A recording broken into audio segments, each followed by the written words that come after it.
Hovertech. Just a button away. In this video tutorial, I'll be explaining how to use NCK Pro Box or dongle to get your Unisoc Android device into diagnostic mode. You need to have set up your dongle and installed your Unisoc or Spectrum USB drivers. Diag mode enables you to write IMEI to your device.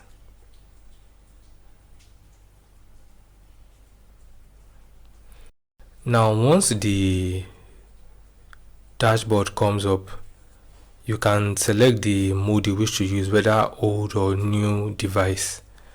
It varies with your device type. Then you click on enter Diag.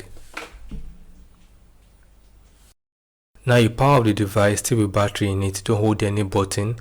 Then connect it to the PC via USB cable.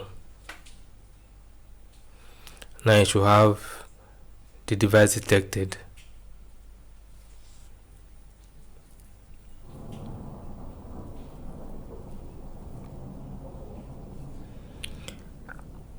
Once it's done, you should see a done message.